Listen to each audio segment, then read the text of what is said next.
Sehari setelah pengakuan kedaulatan, Presiden Soekarno dan rombongan kembali ke Jakarta. Di sepanjang jalan di dalam kota, rakyat ramai berjubel ingin melihat Bung Karno kembali. Di istana, ribuan rakyat sudah menunggu sejak pagi untuk mendengarkan pidato Presiden Soekarno. Kembalinya Bung Karno dan para pemimpin bangsa di Jakarta menandai babak baru di dalam jalannya pemerintahan Indonesia dan peran Indonesia dalam dunia internasional. Setelah stabilitas pemerintahan terkendali, Bung Karno mulai fokus untuk mewujudkan kedaulatan atas seluruh wilayah Republik Indonesia, termasuk pembebasan Irian Barat. Selain itu, Bung Karno juga aktif menginisiasi gerakan bersama pemimpin bangsa lain yang seperjuangan bercita menghapuskan imperialisme dan kolonialisme di atas dunia. Pada Januari 1950, Presiden Soekarno melakukan kunjungan internasional pertamanya ke India, Pakistan, dan Burma. Para pemimpin Asia menyambut hangat Soekarno yang mendiskusikan mengenai suatu masyarakat baru, negara-negara yang bebas dan baru merdeka untuk mendirikan Konferensi Asia Afrika pada 1955 di Bandung. Hasil dari kunjungan kerja itu, maka digagaslah KAA.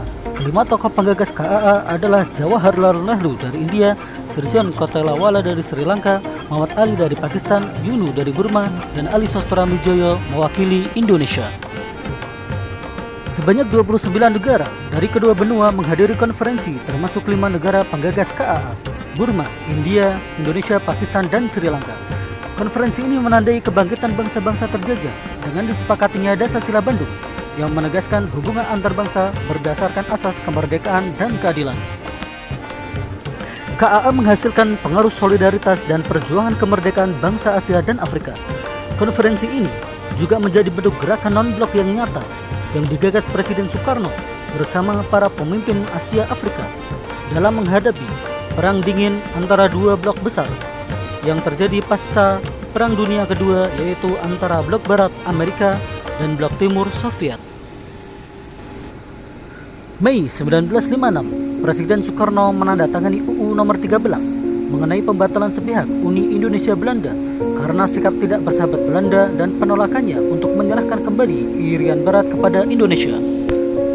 Pada tahun yang sama, Presiden Soekarno berkeliling ke negara-negara AS, Cina, Uni Soviet, dan Yugoslavia untuk mendapatkan dukungan bagi perjuangan merebut kembali Irian Barat. Pada tanggal 17 Agustus 1960, Indonesia menyatakan memutuskan hubungan diplomatik dengan Belanda dan melakukan persiapan militer untuk membebaskan Irian Barat.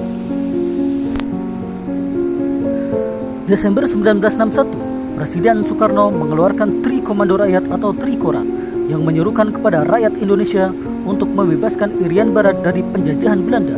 Komando Mandala dibentuk di Makassar untuk mengatur perjuangan bersenjata membebaskan Irian Barat. Agustus 1962, perjanjian New York ditandai oleh pihak Indonesia dan Belanda. Menurut isi perjanjian, Belanda menyerahkan Irian Barat kepada pemerintahan sementara PBB atau UNTEA. Mei 1963, UNTEA menyerahkan Irian Barat kepada Indonesia. Untuk memperingati perjuangan pembebasan Irian Barat, sebuah tugu peringatan didirikan di lapangan Banteng. September 1963, Indonesia memutuskan hubungan diplomatik dengan Malaysia, menyusul pembentukan negara Federasi Malaysia yang mencakup daerah-daerah bekas jajahan Inggris di Kalimantan Utara. Presiden Soekarno menyerukan konfrontasi fisik dengan mengganjang Malaysia yang menyebabkan banyak terjadinya insiden bersenjata antara tenaga sukarelawan Indonesia dengan tentara Malaysia yang dibantu Inggris, Australia, dan Selandia Baru di sepanjang daerah perbatasan di utara Kalimantan. Intensitas konflik mulai mereda menyusul kudeta Oktober 1965 dan jatuhnya kekuasaan Soekarno kepada Jenderal Soeharto.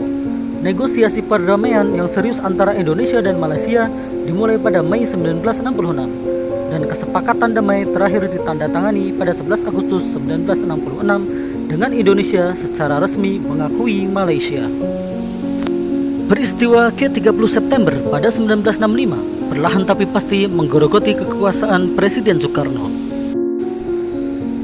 Masa dari KAMI, Kesatuan Aksi Mahasiswa Indonesia, dan KAPI, Kesatuan Aksi Pelajar Indonesia, melakukan demonstrasi dan menyampaikan tri tuntutan rakyat atau tritura yang salah satu isinya meminta agar PKI dibubarkan.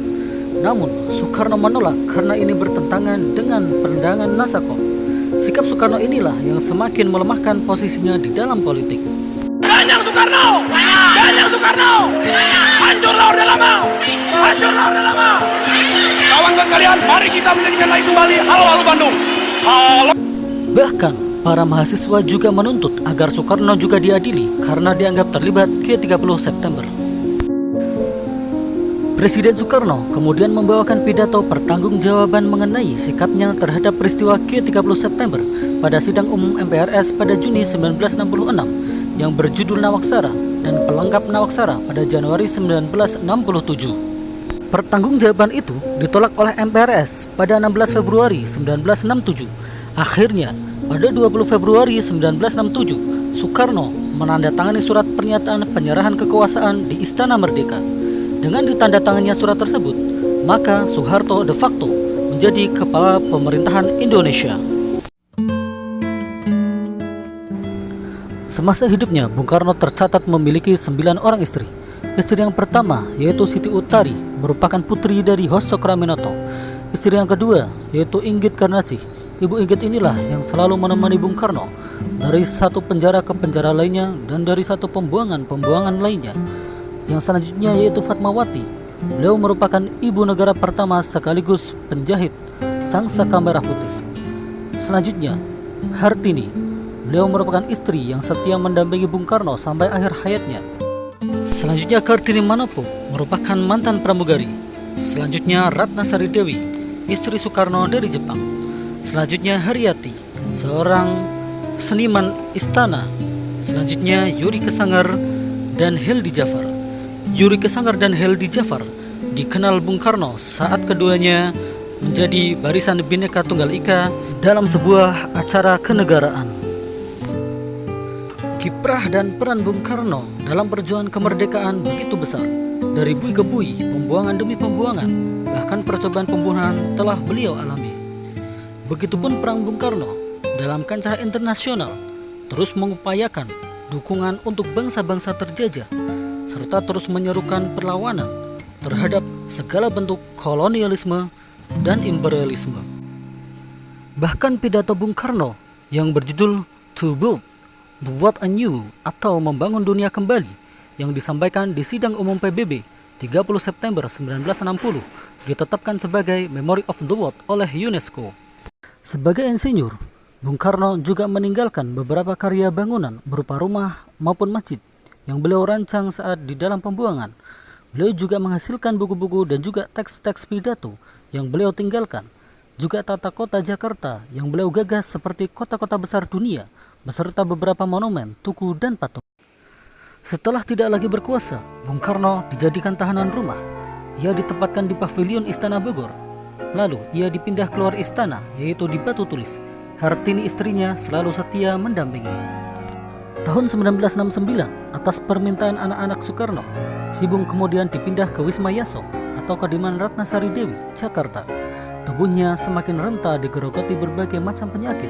Soekarno makin tertekan dengan kehadiran tentara yang datang menginterogasi tentang G30S. Bung Karno yang terkenal hangat dan dekat dengan rakyatnya itu mesti merasakan kesepian di akhir hidupnya. Kesehatan Soekarno sebenarnya sudah mulai menurun sejak Agustus 1965. Sebelumnya, ia telah mengidap gangguan ginjal dan pernah menjalani perawatan di Wina, Austria pada tahun 1961 dan 1964. Walaupun kondisinya menurun, Bung Karno menolak dibawa ke RSPAD. Namun setelah dibujuk oleh Hartini, Bung Karno luluh. Di Rumah Sakit Pusat Angkatan Darat didampingi istrinya yang setia Hartini, Bapak proklamator itu akhirnya menyelesaikan perjuangannya untuk selamanya. Pada 21 Juni, pukul 7 pagi, waktu Indonesia Barat, Bung Karno dinyatakan meninggal dunia.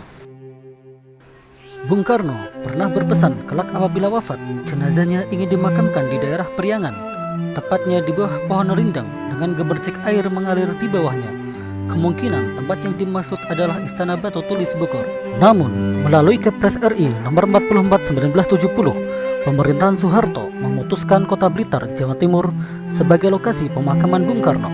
Pemilihan Kota Blitar dengan alasan bersebelahan dengan makam Ibunda Bung Karno.